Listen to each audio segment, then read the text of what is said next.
L'empire russe grandissant de Poutine s'effondre de l'intérieur. Pour un homme dont l'œuvre de la vie a apparemment consisté à transformer la Russie en ce qu'elle était autrefois. C'est une histoire d'horreur. Cela fait plus d'une décennie qu'il tente d'acquérir des terres pour sa Russie bien-aimée. L'invasion de la Géorgie en 2008 a déclenché la sonnette d'alarme. Il a annexé la Crimée en 2014 et a lancé en février 2022 une invasion à grande échelle de l'Ukraine qui se poursuit encore aujourd'hui. Il a fait tout cela en partie pour récupérer un territoire qu'il pensait que la Russie devrait légitimement posséder. Mais tout ce qu'il a réussi à accomplir, c'est de jeter les bases de foi aînée de l'effondrement de la Russie telle que nous la connaissons lorsqu'il a laissé son pays au bord de la guerre civile. Les citoyens de Poutine se retournent contre lui. Sa position d'homme fort dans la politique russe est sérieusement menacée. Et quel est le pire pour Poutine dans tout cela? Nous avons déjà vu tout cela. La chute d'un empire nécessite un catalyseur. Ce catalyseur est survenu le 6 août 2024, lorsque l'Ukraine a fait quelque chose que personne ne pensait pouvoir faire un jour. Elle a envahi l'oblast de Kursk. Il est intéressant de noter que les premières nouvelles concernant l'invasion de Kursk ne sont pas venues d'Ukraine. Elle n'a annoncé aucune intention majeure d'occuper le territoire russe.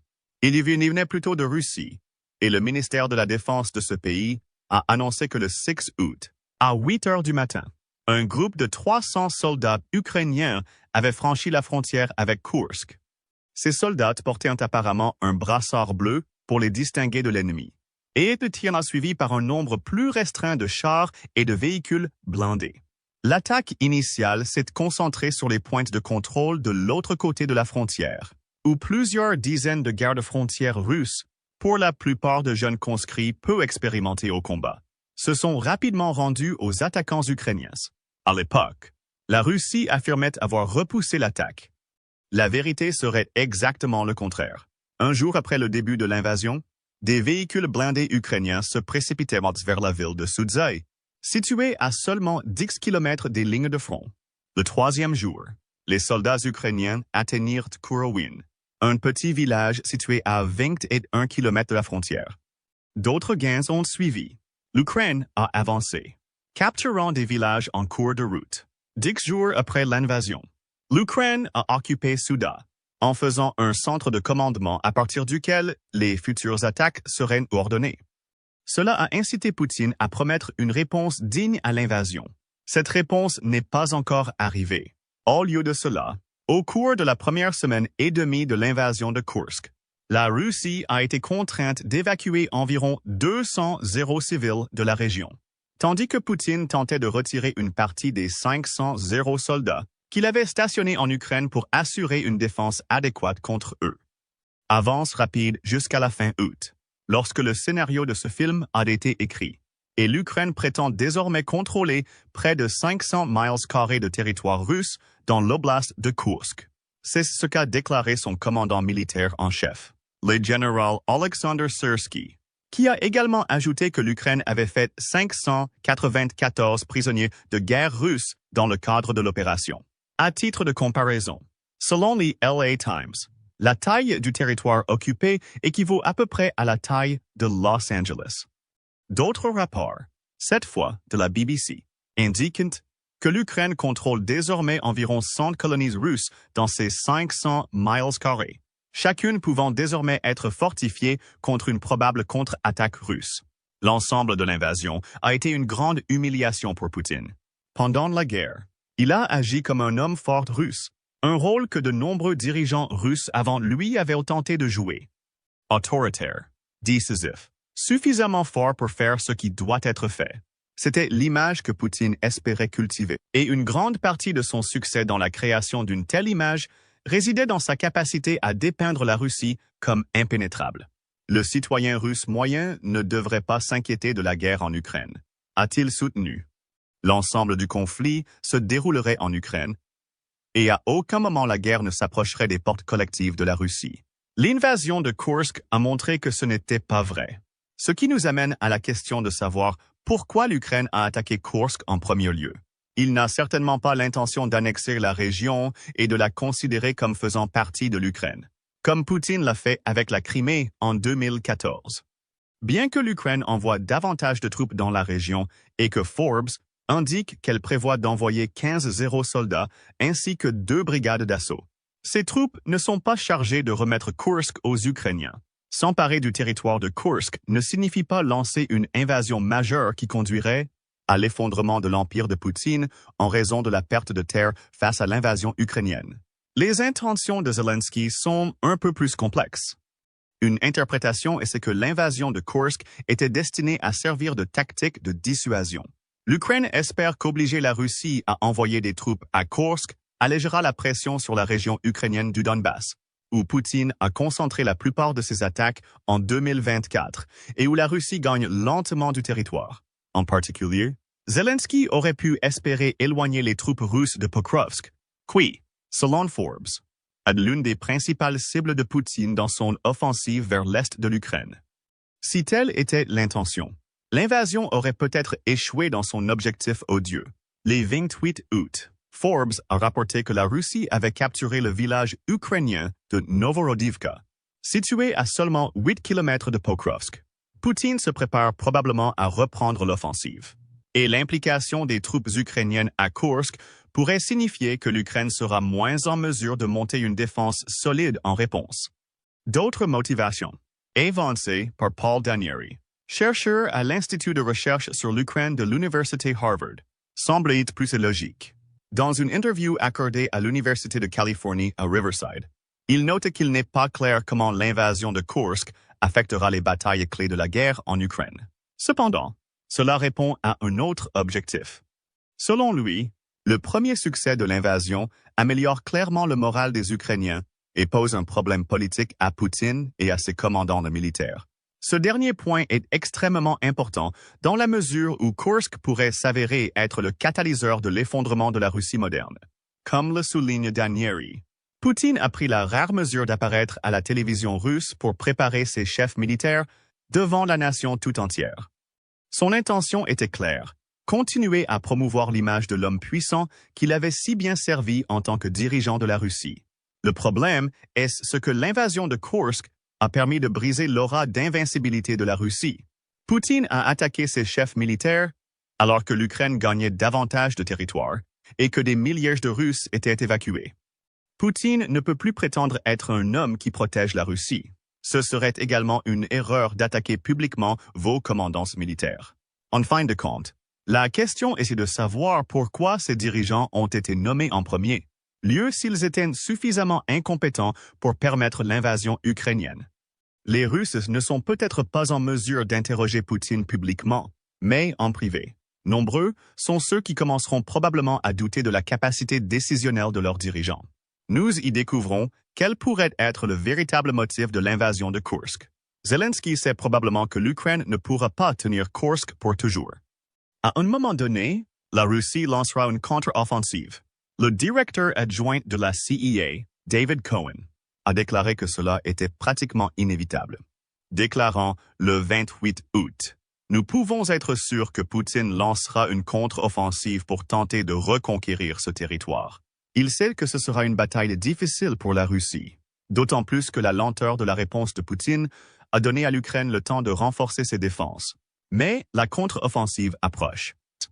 Malheureusement pour Poutine, la réponse risque d'être trop limitée et trop tard.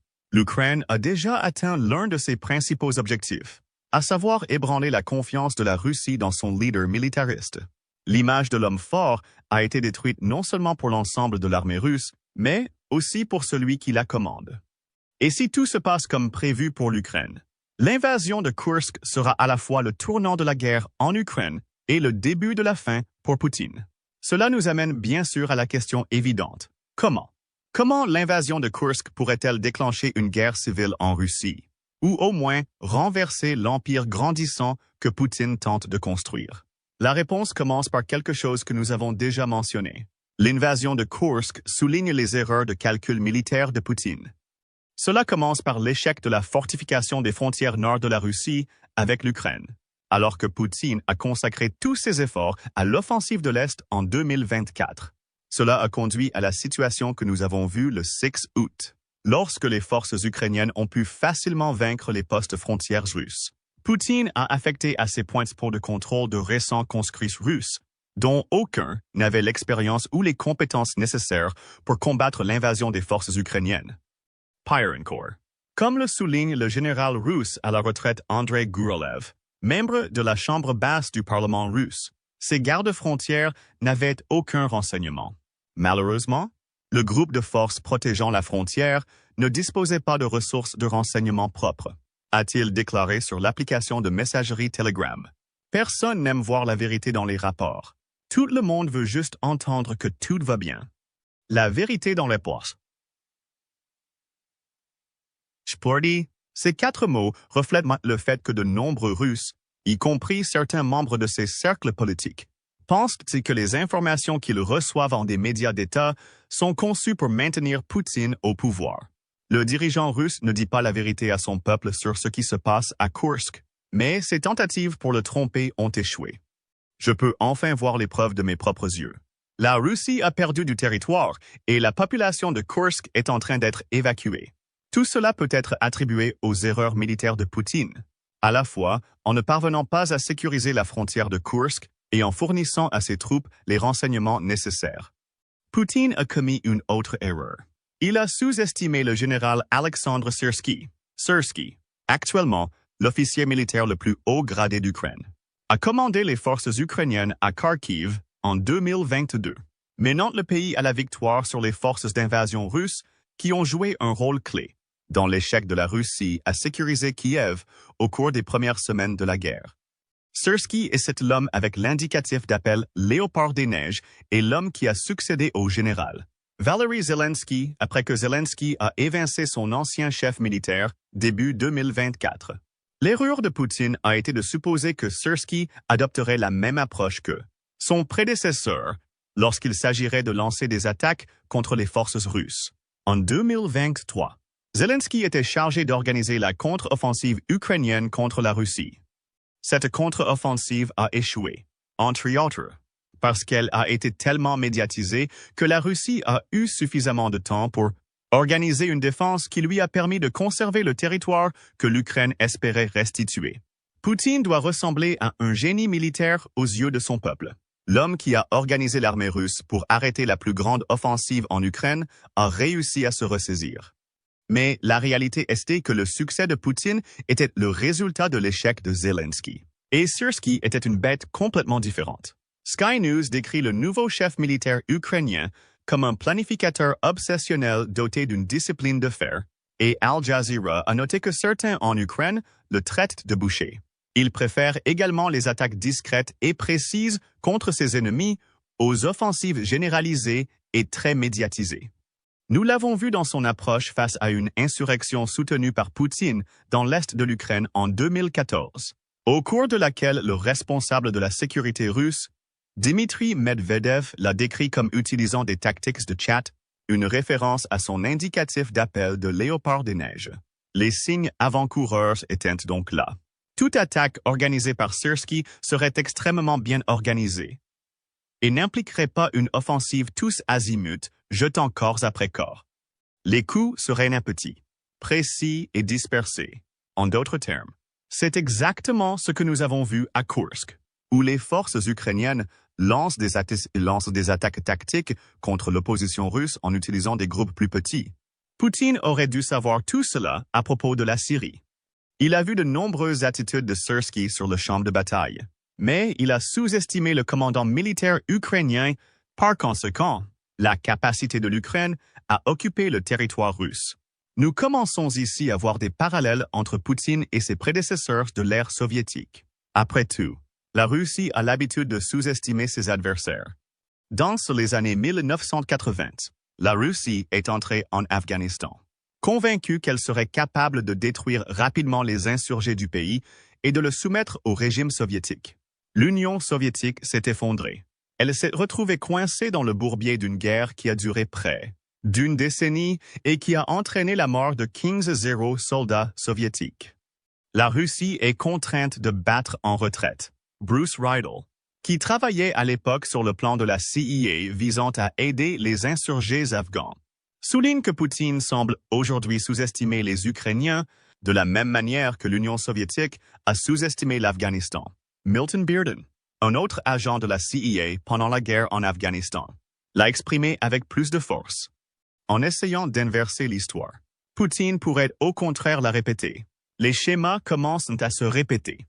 La guerre en Ukraine, qui devait se terminer dans quelques semaines, s'est enlisée dans un bourbier semblable à celui de l'Afghanistan dans les années 1980. Mais cette fois-ci, il s'agit d'un marécage. Selon le ministère des Finances de l'Ukraine et diverses autres sources, a coûté la vie à bien plus de Russes, soit 612 390 personnes. Le Washington Post rapporte que la guerre menée par la Russie en Afghanistan a conduit à la fin de la guerre froide et à l'effondrement de l'Union soviétique. La sous-estimation par Poutine de l'ennemi de l'Ukraine pourrait le conduire, lui et la Russie d'aujourd'hui, sur le même chemin. Sous-estimer l'ennemi n'est pas la seule façon pour Poutine de saper sa position. L'invasion de Kursk n'est que l'un des nombreux cas au cours de son règne où il n'a pas réussi à protéger le peuple russe.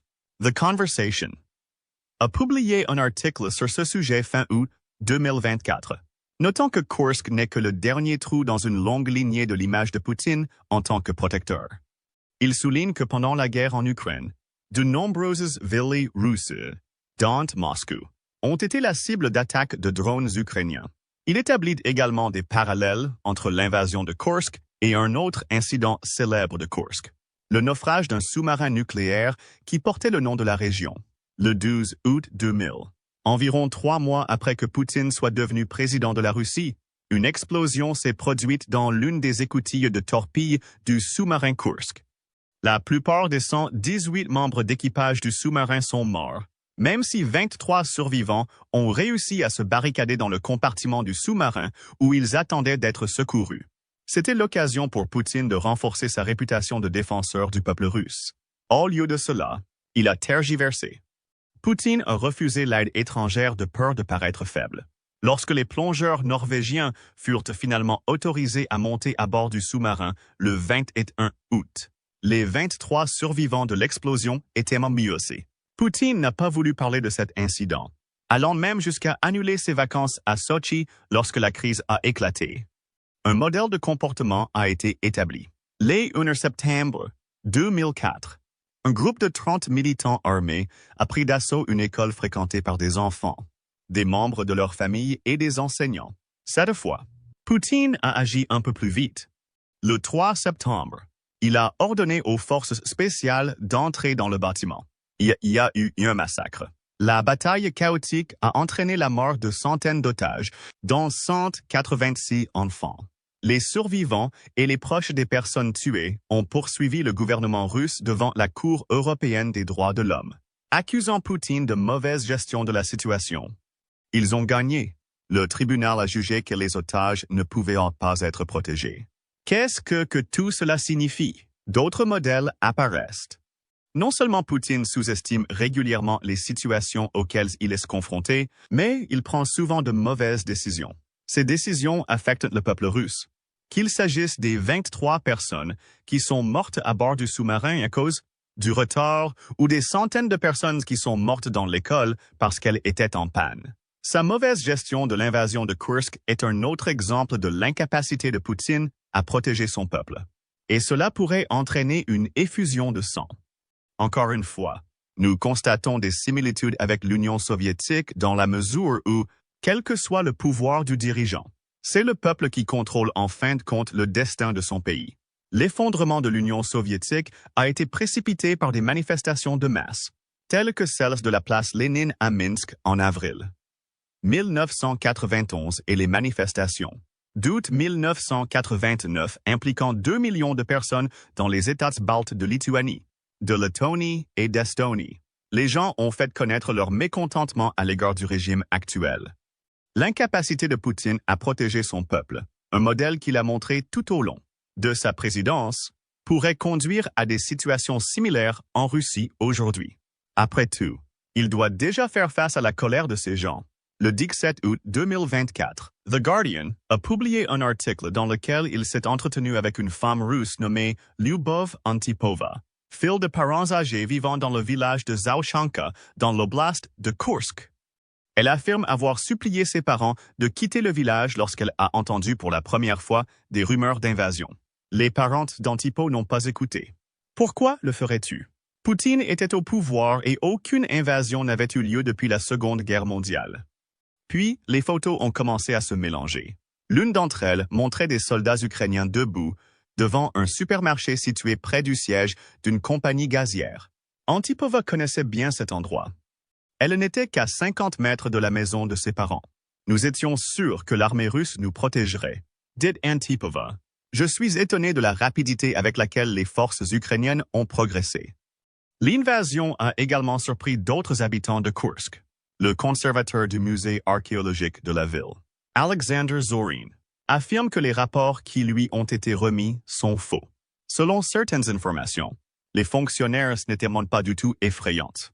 Il dit que 5 saboteurs sont entrés, mais que leur nombre est ensuite passé à 308. Il n'a pas été possible d'avoir une idée claire. Zorin faisait partie des 200 personnes évacuées de Kursk. D'autres citoyens russes ont exprimé leur colère face à la réponse de Poutine à l'invasion de Kursk.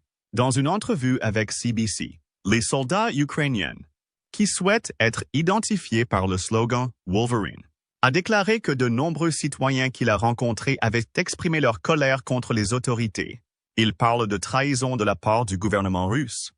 Ils n'ont pas annoncé l'évacuation, mais ont immédiatement coupé l'eau et l'électricité, créant ainsi des conditions de vie insupportables, a-t-il affirmé. Il a également fourni à CBC une courte vidéo, quoique montée, montrant une Russe se plaignant de se sentir abandonnée par les autorités russes. Bien entendu, aucune de ces personnes n'a mentionné Poutine par son nom. Cela aurait des conséquences, mais le message est assez clair. Poutine est le chef de la Russie et l'homme qui a installé ses autorités. Une fois de plus, il n'a pas réussi à protéger son peuple. D+. Ce manque de protection s'accompagne d'une campagne continue de désinformation. Encore une fois, comme on l'a vu pendant l'existence de l'Union soviétique. De nombreux habitants de Kursk n'ont pas réussi à se protéger parce qu'ils ne réalisaient pas l'ampleur de ce qui les attendait. Poutine est sur le point de perdre le soutien de son peuple. Et ce n'est pas son seul problème lorsqu'il s'agit de son peuple. Un homme politique fort comme Poutine compte sur le soutien de l'élite de son pays. C'est une situation où vous nous grattez le dos. Nous vous gratterons le vôtre, où l'élite utilise son influence pour soutenir le leader tant qu'elle sent qu'elle obtiendra quelque chose en retour. Ces élites pourraient également commencer à se retourner contre Poutine. Après tout, beaucoup ont été touchés par les sanctions occidentales imposées depuis le début de la guerre. Les oligarques et les responsables proches de Poutine ont également ressenti les conséquences du gel des avoirs occidentaux. Outre les 300 milliards de dollars d'actifs de la Banque centrale russe que l'Occident a gelés et qu'ils utilisent désormais pour financer l'Ukraine, 30 milliards de dollars d'actifs détenus par des responsables et des oligarques ont également été gelés. Même si les élites russes ne verront jamais la guerre de près, elles en sentent l'emprise dans leurs poches. Beaucoup d'entre eux sont restés inhabituellement silencieux sur la guerre, et rares sont ceux qui ont exprimé leur plein soutien à Poutine. Rares sont ceux qui croient que la Russie pourrait perdre. En juin 2023, La Pravda a publié un rapport citant un article de Bloomberg du même mois, selon lequel une partie de l'élite russe éprouvait une tristesse croissante. Même les plus optimistes d'entre eux estiment que la meilleure solution possible à l'heure actuelle est un conflit gelé dans lequel les deux pays déclarent un cessez-le-feu sans mettre réellement fin à la guerre. L'article cite également Kirill Rogov, un ancien conseiller de Poutine, qui a quitté la Russie après le début de l'invasion. Ils ont peur de devenir les boucs émissaires d'une guerre insensée, dit-il.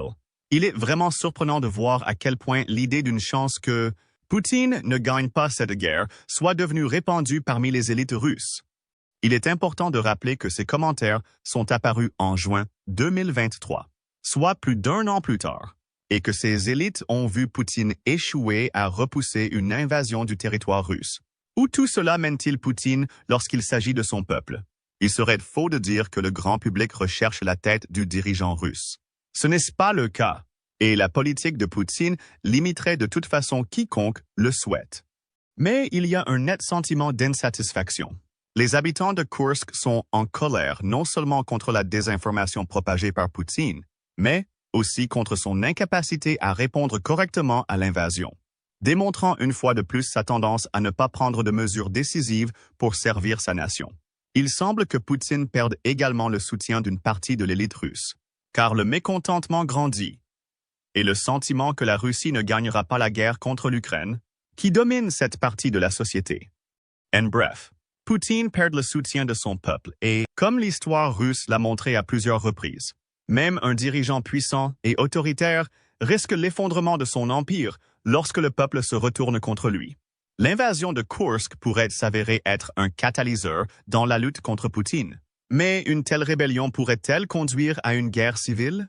Même si cela semble impossible à première vue, il convient de rappeler qu'en juin 2023, la Russie était très proche du déclenchement d'une guerre civile. Ensuite, Eugène Prigogine, l'ancien chef du groupe militaire privé de Wagner, a déclaré en substance un soulèvement contre Poutine et les commandants militaires russes. Wagner a déjà joué un rôle clé dans la guerre en Ukraine, dans laquelle ce groupe brutal a été impliqué presque dès le début. Les renseignements allemands affirment que les soldats de Wagner ont participé au massacre de civils ukrainiens dans la ville ukrainienne de Bucha en mars 2022. Et l'Ukraine affirme également que 3 des mercenaires de Wagner étaient responsables de la capture, de la torture et du meurtre de civils ukrainiens près de Kiev un mois plus tard.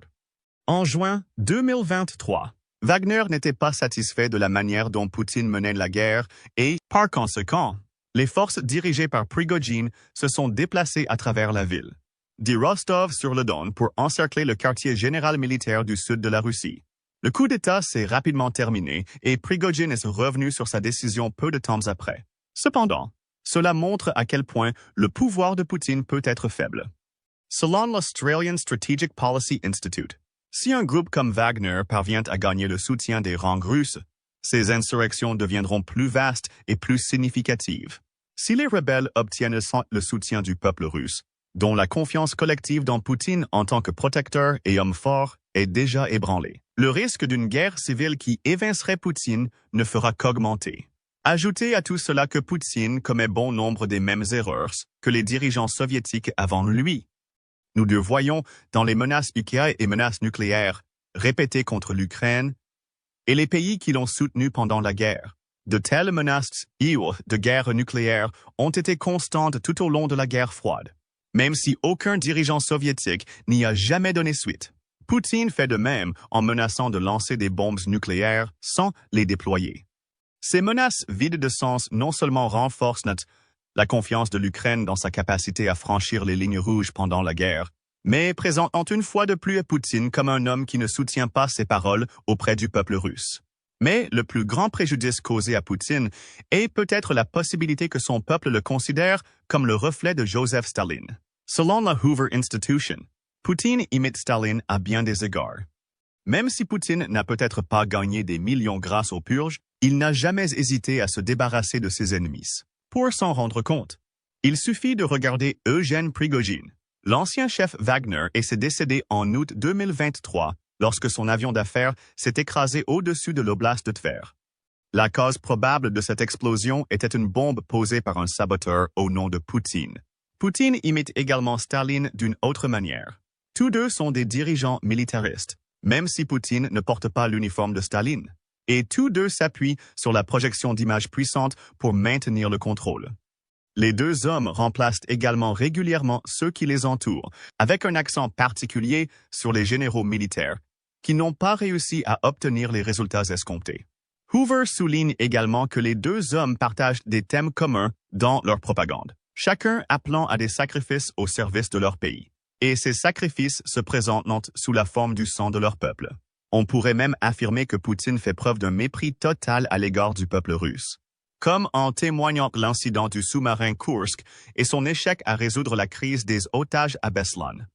Chacun reflète la volonté de Staline de tuer son propre homme afin de maintenir sa base de pouvoir. Similitudes entre similitudes, non seulement dans la personnalité mais aussi dans l'approche. En fin de compte, Ce sont ces similitudes qui pourraient signifier la fin de Poutine et l'effondrement de son empire russe. Il n'a pas tiré les leçons des erreurs passées de son pays. C'est la sous-estimation par Poutine de ses ennemis et sa surestimation de lui-même qui ont rendu possible l'invasion de Kursk. À la suite de cette invasion, le mécontentement grandit au sein de son peuple, ce qui ne fait qu'aggraver le mécontentement ressenti par de nombreux membres de l'élite russe. Poutine a déjà fait face à une rébellion pendant la guerre, et il y a de fortes chances qu'il y en ait d'autres à mesure que ses citoyens deviennent mécontents. Vladimir Poutine a les jambes tremblantes. Le pays est tellement peu sûr que sa propre nation le battra peut-être avant l'Ukraine. Cela pourrait se produire dès 2025, si certains stratèges ont raison. Mais nous en parlerons davantage dans nos autres vidéos. Mais qu'en pensez-vous? Poutine est-il sur le point de perdre le pouvoir ou trouvera-t-il le moyen de redorer son image d'homme puissant? Partagez vos réflexions dans les commentaires et merci d'avoir regardé la vidéo. Allez maintenant regarder la chute de l'armée russe ou cliquez plutôt sur cette autre vidéo.